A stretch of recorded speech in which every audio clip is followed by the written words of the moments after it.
வணக்கம். இன்றைக்கி SKM cinemas சார்பாக உங்களை அன்புடன் வரவேற்கிறேன். இன்றைக்கி நம்ம ரிவ்யூ பார்க்கக்கூடிய படத்தோட பேர் வந்து ராயன். தனுஷ் சாரோட 50வது படத்தை பற்றி ரிவ்யூ பார்க்க போகிறோம். ராயன் இந்த படத்தில் வந்து Dhanush sir, Sandeep Kishore, Kalidas main lead ரோலாக நடிச்சிருக்காங்க. துஷாரான தங்கச்சி ரோலில் நடிச்சிருக்கிறாங்க. மீதி நிறைய கேரக்டர் படம் ஃபுல்லாக இருக்காங்க. சரவணன் சார் இருக்கார், பிரகாஷ் ராஜ் சார் நடிச்சிருக்கிறாரு, இளவரசு வர்றாரு, செல்வராமன் சார் வர்றாரு. படம் ஃபுல்லாக அவங்கெல்லாம் இருக்காங்க. இந்த படம் எப்படி இருக்கும், கதை எப்படி, தனுஷோட 50வது படம் நல்ல ஒரு எதிர்பார்ப்போட இருப்பாங்க. கதை இந்த மாதிரி ஒரு பிரம்மாண்டமான கதை நம்ம இது வரைக்கும் பார்க்கல தமிழ் சினிமாவில்.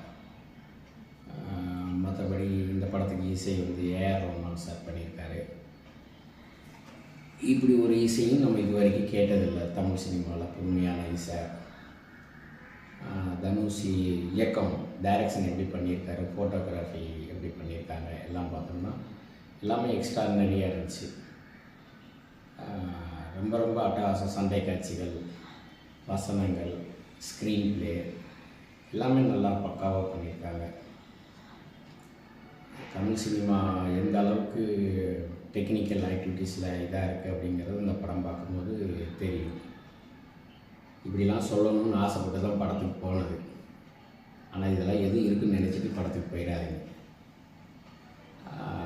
இதெல்லாம் எப்படிலாம் பண்ணக்கூடாது, எப்படி கதை இருக்கக்கூடாது, எந்த மாதிரி ஸ்க்ரீன் ப்ளே இருக்கக்கூடாது, எந்த மாதிரி சீன் எடுக்கக்கூடாது, எப்படி எடுக்கக்கூடாது இப்படிங்கிறத 50வது படம் தனுஷோட 50வது படத்தை பார்த்து தெரிஞ்சுக்கணுன்னா படத்தில் போய் உட்காருங்க. அந்த எதிர்பார்ப்போடு உட்காந்திங்கன்னா உங்களை சாட்டிஸ்ஃபேக்ஷன் பண்ணணும் இந்த படம். ஏன்னா அவ்வளோ அபத்தமான கதையிலையும் ஒரு பெரிய சலிச்சு பிடிச்சி போன கதைகள், அதுவும் எப்படி எடுக்கக்கூடாதுங்கிற கதை, நல்ல கதையை கருவை வச்சு அதை எப்படி எடுக்கக்கூடாதுங்கிறது தனுஷ் எடுத்துருக்கிறாரு. அவர்கிட்ட சொல்லியிருப்பாங்க போல், ஏற்கனவே வந்து நீங்கள் தர்மதுரை இருக்கிறதில் கொஞ்சம் எடுத்துக்கோங்க, வடசென்னை நீங்கள் ஏற்கனவே வெற்றிமாறனோட ஒர்க் பண்ண அந்த சாயல் கொஞ்சம் எடுத்துக்கோங்க, ரெண்டையும் மிக்ஸ் பண்ணி படம் எடுங்கன்னு சொல்லி அவருக்கு கற்பனை இருந்திருக்கும் போல் அந்த கற்பனையெல்லாம் படம் எடுத்துருக்காரு. சரி, எடுக்கிறதாவது சீன் நல்லா எடுத்துருக்கிறாரா அப்படின்னு கேட்டால் அன்மெச்சூராக தான் எல்லாமே இருந்துச்சு. டெக்னிக்கல் ஆக்டிவிட்டீஸ் எதுவுமே படத்தில் எதுவுமே இல்லை. ஃபோட்டோகிராஃபி பற்றி, வடசென்னையை காமிச்சிருக்க விதம், செட்டு போட்டதை பற்றி ஆடியோ லான்ச் நிறையா பேசினாங்க. செட்டெல்லாம் ரொம்ப அபத்தமாக தான் இருந்துச்சு. செட்டு தான் போட்டிருக்காங்க அப்படிங்கிறத நிறைய காட்சிகள்லாம் அங்கங்கே தெரிஞ்சு. ரகுமான் சார் இசை, கம்ப்யூட்டர் இசைங்கிறது காலங்காலமாக ஈடுபடாதவங்களுக்கு இந்த படமும் சொல்லலாம். எக்ஸ்ட்ராடினரின்னு எல்லாரும் மேலே பல பேர் சொன்னாலும் என்னோடய கருத்தை தான் நான் இதெல்லாம் சொல்லிக்கிட்டு இருக்கேன். கம்ப்யூட்டருடைய மியூசிக்கு எங்கே எடுபடாது பின்னணி இசைக்கு அப்படிங்கிறதுக்கு இந்த படத்தில் எனக்கு பார்த்த பார்வையில் படம் ஃபுல்லாக நெடுக அவர் ட்ரை பண்ணுறாரு. பழைய மாதிரி கொடுத்துடணும்னு எந்த இடத்துலையுமே படத்தோட ஒன்றவுள்ள காட்சி அமைப்பு அப்படி இல்லை. படத்தோட ஒரு பாட்டை வந்து ஹைலைட்டாகவே பேசினாங்க. அந்த பாட்டு ஃபிட்டிங் ஏன்னா அதோட சூப்பராக இருந்துச்சு. கிளைமேக்ஸை ஒட்டி வருது அந்த பாட்டு. இப்படி படத்தில் நிறையா வழக்கமாக நான் ஏற்கனவே 3 நாளைக்கு முன்னாடி போன ரிவ்யூவில் போடும்போது அடுத்த ராயன் வெள்ளிக்கிழமை வருது, எப்படி தமிழ் சினிமா இருக்க போகுதுன்னு வருத்தப்பட்டு பேசினேன் தான். நான் ஏற்கனவே ட்ரெய்லர் பார்த்துமே என்னோடய கருத்துக்கணிப்பு இதாக தான் இருக்குங்கிறத சொல்லித்தான் செஞ்சுருந்தேன். அதில் கொஞ்சமும் சளைக்கலை தனுஷ் சார் பண்ணது. எதுக்கு தனுஷ் சாருக்கு இந்த ஒர்க்கு, அவர் நடிப்பு படத்தில் தனுஷ் சார் நடிச்சிருக்காருன்னு சொன்னாங்க. ஆனால் எனக்கு எங்கேயும் தனுஷ் சார் நடித்த மாதிரி தெரியல. தனுஷ் நடிப்பு இல்லை. அவருக்கு முழுமையாக வரக்கூடிய நடிப்பு, அந்த முழுமையான நடிப்பை இந்த படத்தில் அப்படின்னு தெரியல. எங்கேயுமே அவர் நடிக்கலை. ரீசன் என்ன, அவருக்கு தெரியாத டைரக்ஷன் பண்ணுறாரு. அதனால் டைரக்டும் பண்ண போனதுனால நடிக்கவும் தெரியாதனால ரெண்டுமே படம் சொதப்பிடுச்சுன்னு தான் சொல்ல முடியும். நடிப்புக்கான ஆக்டிவிட்டீஸில் போய் தனுஷை பார்த்தோம்னா இல்லவே இல்லை. சரி, நல்லா டைரக்ட் பண்ணிக்காரன்னா அது ஏற்கனவே பாப்பாண்டிலே நம்ம நிறையா அங்கங்கே மிஸ்டேக் இருக்கும் அந்த படத்தில். அவருடைய அன்மெச்சூர் இதில் இயக்கத்தில் இருக்கிற என்னென்ன சீன்லாம் அந்த படத்துலேயே வரும். அதில் கொஞ்சமும் சளைக்காமல் அது ஒரு ஃபீல் குட் படமாக இருந்தனால கொஞ்சம் கமர்ஷியலாக ஓடிடும். இதில் வந்து ஆக்ஷன் சீக்வன்ஸில் இறங்குனதுனால தமிழ் சினிமா ரொம்ப காலமாக இதுவே ஒரு பழக்கமாக போச்சு.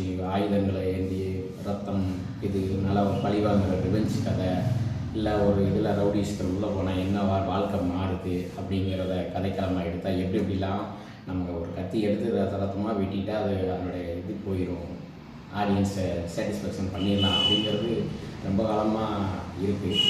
குறிப்பாக வெற்றிமாறன் ஸ்டார்ட் பண்ணதுன்னு நினைக்கிறேன். அவர் எப்போ அந்த சொல்கிற ஸ்லாங் ஆரம்பித்தாரோ, முன்னோட்டத்துக்காக இவர் ஒரு ரவுடி, இவர் கீழே இவர் இருக்கார், அவர் ஒரு ரவுடி, அவர் கீழே இவர் இருக்கார், இவன் அவளை பழிவாங்க அவர் வந்தான், இவன் இவரை பழிவாங்க இவன் வந்தான் அப்படிங்கிற கதைக்களம் மாதிரி சொல்லி இதுக்காக இவன் மேலே போட்டு தள்ளுறான், அவன் அதுக்காகத்தான் போட்டு தள்ளுறான், இவன் கோபத்தில் இருக்கான், அவனை பழிவாங்க போனான். இது எத்தனை வருஷமாக தமிழ் சினிமாவில் சொல்லிக்கிட்டே இருப்பாங்க. அதில் சலிச்சுப்போ உங்களுக்கே படம் எடுக்கும் போதே தெரியும். படம் எடுக்கும்போது ஆடியன்ஸ் வந்து தமிழ் சினிமாவை இன்னும் ஆடியன்ஸை இந்த அளவுக்கு இப்போ ஏன் கொண்டு போகிறீங்கன்னு தெரியல. ஏதோ புதுப்பேட்டையில் பார்க்காதா, இல்லை வட சென்னையில் பார்க்காதா, இல்லை எடுத்த சீனவே திருப்பி தனுஷ்க்கு எடுக்கிறதா நல்லா எடுத்துருக்கணும், அதுவும் இல்லை.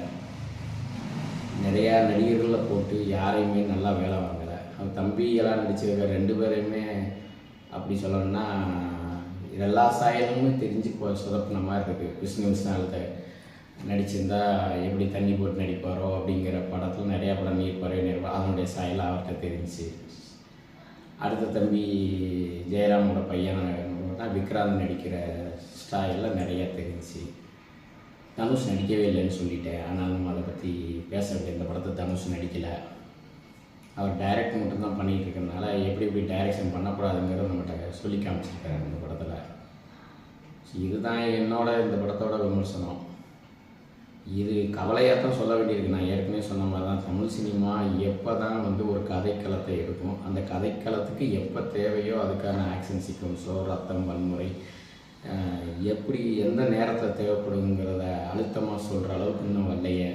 இப்போ சமீபத்தில் வந்ததுன்னா மகாராஜா தவிர நம்ம நித்திலம் சுவாமிநாதன் டைரக்ஷனை தவிர எதுவுமே சொல்லிக்கிற மாதிரி படம் இல்லை.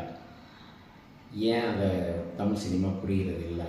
இதில் தனுஷ் மேலே தான் ஒரு விமர்சனம் வந்துச்சு. கேப்டன் மில்லர் படம் வரும்போது இதை பற்றி விமர்சனம் எழுதினாங்க. இல்லை தனுஷ்க்கு டைரக்ஷன் பண்ணார், அவர் வந்து கதைக்கு அருண் மாதேஷ் டைரக்ஷன் பண்ணார், அவர் கதை கேட்டிருப்பார், நல்லா தான் தெரிஞ்சிருக்கும், கவனம் செலுத்த விட்டுருப்பார் அப்படிங்கிறது சொன்னாங்க. இப்போ இந்த கதை இவர் தான் தேர்ந்தெடுத்திருப்பாருன்னு நினைக்கிறேன்.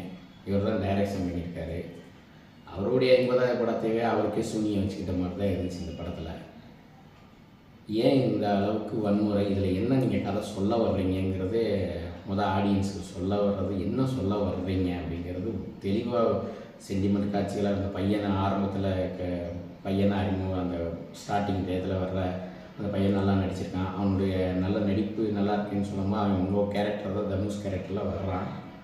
அந்த பையன் நல்லா நடிச்சிருக்காங்கும் போது மொத்தத்திலேயே படத்தை கருவை வச்சு முடிச்சுட்டு வரும்போது நீங்கள் என்ன சொல்ல வர்றீங்கிறது தெரியல. அம்மா அப்பா வந்து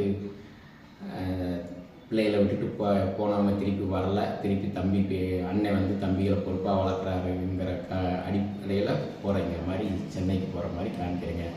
படம் ஸ்டார்ட் பண்ணும்போதுலேருந்து அவங்க கெட்டவங்களாவே தம்பிகளை காமிக்கிறீங்க. நீங்கள் இறுக்கமாக இருக்கிற மாதிரி ஏதோ ஒரு கதையை நான் வந்து இப்படிலாம் போனாலும் இறுக்கமாக இருக்கேன் அப்படிங்கிற மாதிரி ஒரு வசனத்தை கொண்டு வரீங்க. அப்போ வளர்த்தது நீங்கள் தானே. சின்ன வயசுலேருந்து அந்த பையன் நல்லா தானே இருந்தாங்க அந்த ஊரில் இருக்கும்போது, அதை நீங்கள் தானே வளர்த்துருப்பீங்க. அவங்களோட சேர்க்கைகள் முதல்லேருந்து அப்போ வளர்த்த விதம் சரியில்லையா? சரி, தங்கச்சியாக நல்லா பாசத்தோடு இருக்கிற மாதிரி காமிக்கிறீங்களா கேட்டால் தங்கச்சி அதுக்கு மேலே ஒரு இடவளைக்கு பிறகு வெட்டி விட்டுன்னு உங்களோட கத்தி ரத்தத்தில் வெட்டுது. அது என்ன சொல்ல வர்றீங்க? இப்போ கடைசியில் நீங்கள் உங்கள் வளர்ப்பு சரியில்லைங்கிறத சொல்ல வர்றீங்களா படத்தில்? அப்படி வளர்ப்பு சரியில்லைன்னா கதை கிளம்பே தப்பு தானே. என்ன அடிப்படை இந்த மெசேஜ் என்ன, இளைஞர்களுக்கு இந்த காலத்தில் என்ன சொல்ல வர்றீங்க அப்படிங்கிற படத்தில் ஒன்று எங்கேயாவது மெசேஜ் இருந்தால் சொல்லுங்கள்.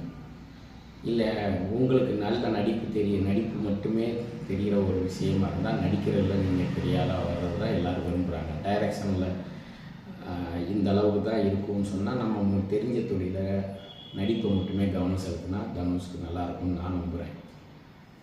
ஏன்னா அசுரன் போன்ற ஒரு படத்தில் நடித்தப்போ அவங்க மேலே இருந்த அந்த இன்ஃபேக்ட் தான் இப்போ வரைக்கும் இருக்குது. அது டைரக்டரோட பஞ்சிங் பாதி இருக்குங்கிறது உங்களுக்கும் தெரியும். நீங்கள் நடித்த படங்களில் நிறைய டைரக்டரோட பஞ்சிங்கில் தான் ஒரு நடிகர் வர முடியும். ஸோ உங்களுடைய டைரக்ஷனில் இது 2வது படம் அப்படிங்கிறதுனால உங்களுக்கு மொத்தத்தில் 50வது படம்னால இதுக்கப்புறமாவது அடுத்தடுத்த படங்கள்லாம் நீங்கள் கொஞ்சம் மாற்றிக்கணும். அதே போல் ரகுமான்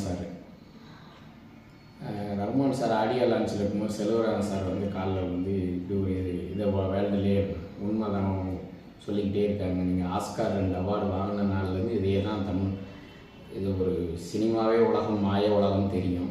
அந்த ஆஸ்கார் கையில் வாங்கினதுலேருந்து உங்களை இப்படி தான் பேசிகிட்டு இருக்காங்க. பட் எந்த பின்னணி இசையிலையும் சரி, ஆரம்ப காலங்கள் 2-3 படங்களில் நீங்கள் 500-600 படங்களில் இளையராஜா சார்ட்ட ஒர்க் பண்ணனால ஒரு புதுமையான இசை, கம்ப்யூட்டர் இசை கொடுத்தீங்கன்னு ஒரு ஆர்வம் இருக்கும். போக உங்களுடைய படங்களில் உங்களுக்கும் தெரிஞ்சிருக்கும், எல்லாருக்கும் தெரிஞ்சிருக்கும். நீங்கள் பின்னணி இசையில் இன்றைக்கு வரைக்கும் யாரும் சாதிச்சதே கிடையாது.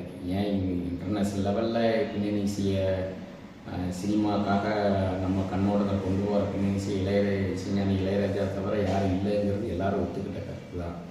ஆனாலும் பின்னணி இசையை பெருசாகவே அவங்க பேசுகிறாங்கன்னா எந்த இடத்துலையுமே பின்னணி இசை படத்துக்கு ஒன்றலாம். சரி, பாடல் எனக்கு தெரிஞ்ச வரைக்கும் வந்து இந்த காலையில் இருந்த டியூனில் தான் கொஞ்சம் மாற்றி பண்ணியிருந்தீங்க. நீங்களும் நிறைய கம்ப்யூட்டர் இசை விட்டுட்டு லைவான மியூசிக்கு பண்ணணும்னு ஆர்வம், ஆனால் நீங்கள் பண்ணுறதுக்கு தயாராக இருக்கணுங்கிறது தான் எல்லாரோடைய ஆசை. கம்ப்யூட்டருங்கிறது ஒரு சலவையான மூளையை செலவு பண்ணக்கூடிய ஒரு இசைத்தட்டுன்னு தெரியும். அதிலேருந்து வெளியே ஆர்கெஸ்ட்ரா வச்சு நல்லா மியூசிக் பண்ணணும். இசையை பள்ளிக்கூடம் நடத்துகிறீங்க, ஸ்கூல் நடத்துகிறீங்க, இசைக்கல்வி. அப்போ இசையை பற்றி உங்களுக்கு நிறையா அறிவாற்றல் இருக்கும் எல்லாரையும் விட. அப்போ நீங்கள் அதற்கான ஏற்பாடுகளை பண்ணணும். நீங்கள் இன்னும் கம்ப்யூட்டரை நம்பி கம்ப்யூட்டரோட இதுதான் இசைங்கிற மாதிரி சொல்லிக்கிட்டு இருக்கீங்க. உங்களுடைய பின்னணியில் வரக்கூடிய நிறைய பேர் விமர்சனங்களை எல்லாரும் அதே தான் நம்புகிறாங்க. இசைங்கிறது வேறுங்கிறது நீங்களும் புரிஞ்சு அதுக்கடுத்த காலகட்டத்தில் பின்னணி இசை பண்ணணுங்கிறது ஒரு வேண்டுகோள். அதனால் இந்த படத்தோட ரிவ்யூ வந்து இது என்னோடய கருத்து. படம் பார்த்த மறுநாள் எல்லா படமும் தமிழ் படம் பார்த்து எந்த படமாவது தப்பிச்சிடாதா அப்படிங்கிற புது கதை வந்துடாதா, புது ட்ரெண்டு வந்துடாதா, நல்ல டைரக்டர் கிடச்சிட மாட்டாரா, நல்ல நடிகர் கிடச்சிட மாட்டாரான்னு ஆதங்கப்பட்டுக்கிட்டே இருக்கிற மாதிரி தான் இருந்துக்கிட்டே இருக்குது. அது எப்போ அமைய போகுதுன்னு தெரியல. அதனால் இந்த ரிவ்யூ போடும்போது வருத்தத்தோடு தான் போட்டிருக்கோம். மீண்டும் தமிழ் சினிமா பற்று நல்லா வரணுங்கிறத வாழ்த்து எஸ்கேங்கிறத வரணுங்கிற ஆசை. இந்த ரிவ்யூ உங்களுக்கு பிடிச்சிருந்தா லைக் பண்ணுங்கள், ஷேர் பண்ணுங்கள். உங்கள் எந்த கமெண்டாக இருந்தாலும் பாசிட்டிவாக இருந்தாலும் நெகட்டிவாக இருந்தாலும் கமெண்ட் பண்ணுங்கள். நன்றி, வணக்கம்.